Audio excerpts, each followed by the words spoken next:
I've been working on the living room, trying to get everything done before the carpet arrives. Luckily, it has been on back order, giving us more time to complete all the tasks yet to be done. In the last video, I grabbed the tile hearth and installed some recessed lighting before cleaning the pellet stove, and we were able to fire it up for the first time this season. Now I've got to figure out how to hide the ductwork and tackle some custom crown molding.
Okay, we've been in the process of getting our trim and things ready, trying to get some crown molding done too.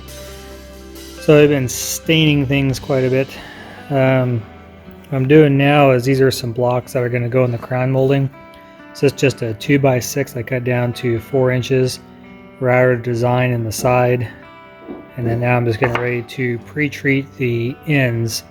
So the pre-stained wood conditioner or pre-treatment, basically what it does is it's supposed to seal up the pores, because if I were to stand this right now, it would all soak in. It would just be basically black across this the grain side. These sides would be okay. So what we're going to do is take some of that preconditioner and just put it on this face edge here, and that's all I'm going to do. We've done several test samples over there with different ones using pre-stain and no pre-stain, and this is sanded pine, which does not take stain well at all. It's been really kind of a waste of $50 for the sheet.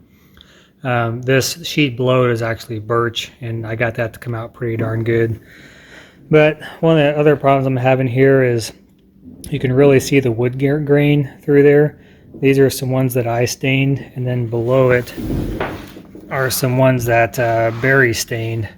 You can see the difference. His color does not come through quite as good as the ones that I had done. I actually wanted him to make them dark. I think I actually messed them up and came back and put the first coat of poly on too early, and I think it actually wiped off some of the stain. So I don't know if I'm going to go back and try and do anything more with these, or if I can find some boards that he did that ended up a little bit light, and then I can match them together maybe a little bit. But even the cove that we did and everything has got a bit of a lighter color to it. So I don't know, this is the stain that's supposed to match the windows. It's not perfect, but we tried several different ones. That's as close as we can get. We've been staining like crazy. So my goal is to get these blocks done and then get the crown molding up this week, because carpet could show up at any time, and I want to get that crown molding done before the carpet gets here. Okay, I built a mock-up of what I'm planning on doing to cover the vents that run through the living room. So these are leftover bead boards from the soffit. So we painted it brown. We use this side on the soffit side, and then I'm using the bead board underneath, like the overhang or decks and overhang area, stuff like that. I'm just staining it natural with the soffit's got that brown color with without the bead. So I had these scraps laying around. I thought it'd be good to use them up. So that vent comes through at an angle right here along the ceiling, and it's kind of like a shadow box effect. I was originally going to do it all in just a smooth and then probably add some sort of decoration to it, but this is pretty simple. Just build the frame, and to build the frame I just used one of those 1x12s, which I had to do the stairs with, and then cut it out. I can cut 2 pieces out of one board, so this piece be flipped up like that, and then I can cut the center section out and get my 2 sides. So now that I got this one done, it's just kind of tacked together, and go ahead and pull it back apart and use it as a template to make all my other pieces. Then of course I got to sand everything down, get rid of my high spots, things like that, and get it all stained and good to go. So staining it when it's together like this I think would be harder. Getting into all the corners and stuff, so it's probably best to do it when it's all separated out.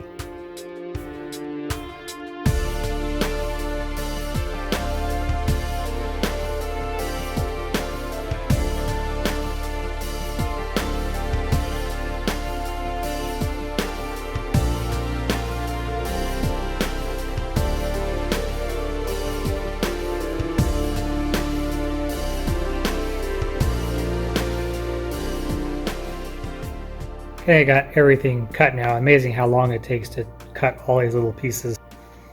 But these are all cut and ready to go, so just gotta get everything stained now. I went ahead and sanded these ends best I could. The biggest issue is in the joints there and getting those somewhat perfect. I'm gonna have to, like there, do some filling and everything. After I get them stained, I'll come back through and put some filler in.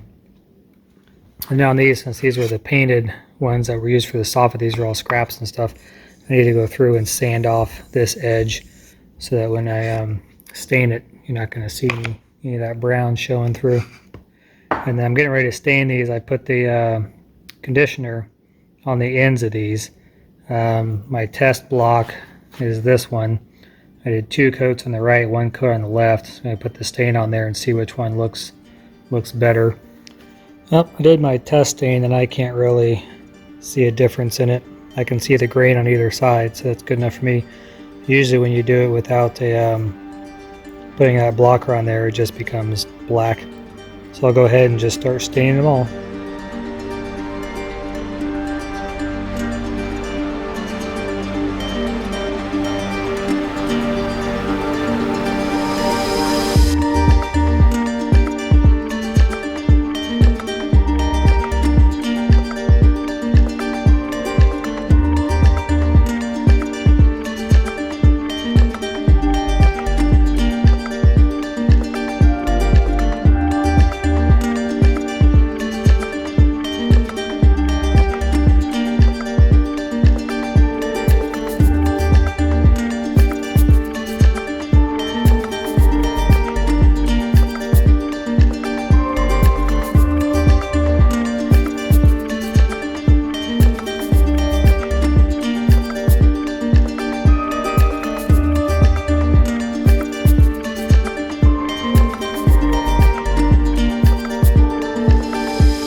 Okay, I'm about ready to get back on staining here. I got everything vacuumed off.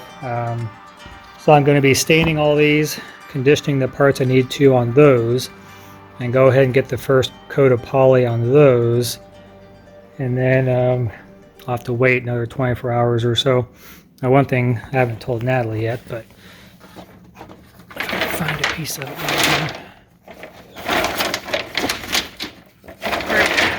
here. These guys. So when I did her craft kitchen at the last house, I used a decorative piece similar to this. So my plan is I'm going to attach this to the top of that rail there. And I'll 45, it'll just dead end into the side, that 45 degree there. But you should be able to get a little bit of texture out of this from down below.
Well, it's the next morning and I've come out to stain a couple pieces.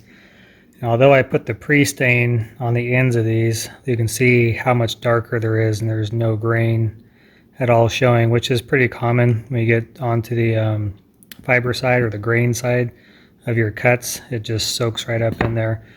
So on these I was able to keep some of that keep some of that nice look. A little dust mark there or something. And as you can see the grains in there, which turned out pretty nice on most of these blocks. So what I don't want to have happen is when I put this up there, you see the nice graining here and then just a black square. So I'm tempted to go back now. Oh, that powder was from my gloves. That's what that was from. I'm tempted to do now is go through and go ahead and cut all these at a 45. Then I'll keep my spacing the same.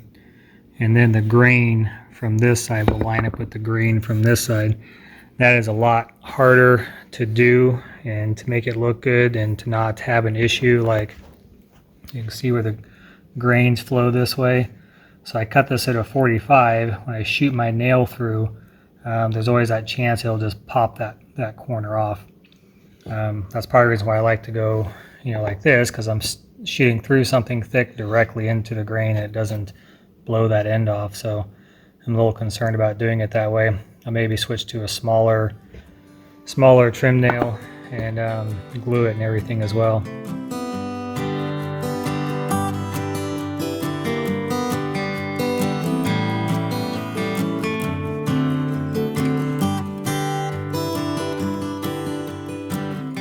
Well, you guys just missed some cursing there. So to cut this, you can see that one, the peak's on the right, and this one, the peak's on the left. So I screwed up. Now this whole piece is junk, so either I need to cut a whole new one, which wouldn't make any sense, or I've already got 3 of these cut correctly, is going to be to go back and now shorten these up on all 6 of these. Oh, that's frustrating. Clearly I need to slow down because I just really screwed this one up. So when I cut this, I didn't have this cut backwards, I had that cut backwards. And of course I can't take a nip off of that because it'd really be too short. Taking off the long end makes more sense. But I had these set up as far as which way the outer side would look, which side looked best. So now not only is this one shorter up here, but it's also got the bad side facing out on both sides. So I just really messed that one up. What I did decide to do though is instead of cutting all 6 of those other ones down, I'm only going to cut one of them down. It'll probably be one that I haven't cut yet, because then what I can do is I'll have, because they're in pairs, I'll have one of the pairs on the wall will end up being a little bit shorter, but because it's away from everything else, you really shouldn't notice it. We're only talking would be 3/4 of an inch shorter, so it's not really that big of a deal. So as long as I mark these to make sure that my short ones go together, it shouldn't be noticeable at all. But I shouldn't have made that mistake in the first place. I did the first 3. I got a groove down and I thought I was doing great, and just mark, cut. The last one, I hand marked it and didn't use the 45 to put a solid mark on there, and went and cut and it was wrong. So I just need to slow down. So I got 2 more to cut, and I'll make sure I take my time on those so I don't screw those up too.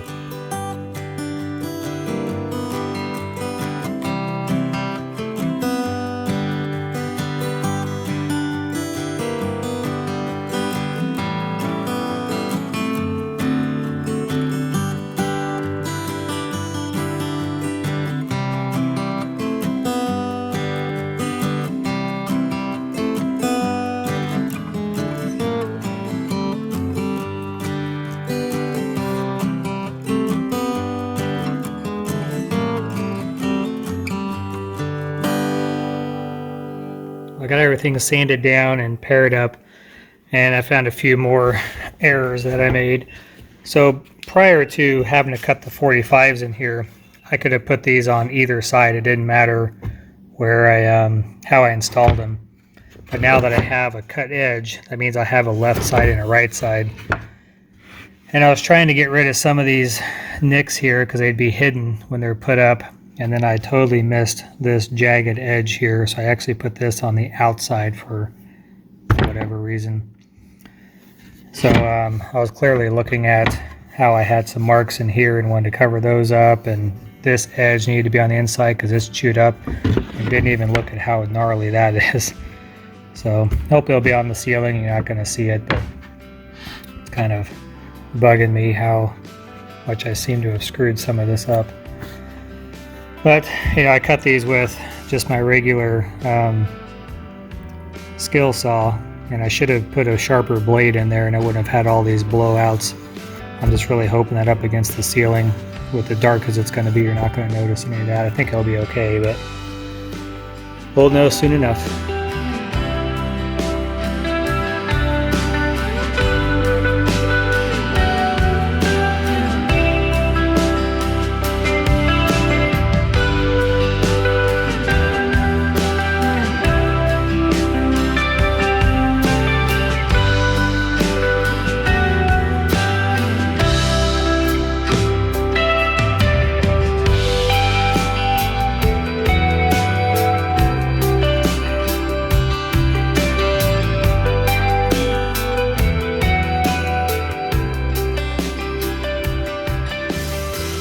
I got everything stained and ready to go here now. These turned out pretty cool. The little leaf ones, some of the leaves, I wiped it down, became a little bit of a lighter color. I think that looked really good. You can't see it from down below, so it's not like I'm going to put it there, you won't be able to see it, but it should look pretty good. One thing that sucks is my glove broke, so now I have brown fingers. So I'll get that cleaned up. I'm going to let this sit for a day. I'll probably go ahead and throw the fan on it. Then I'll put some poly on it, hopefully tomorrow.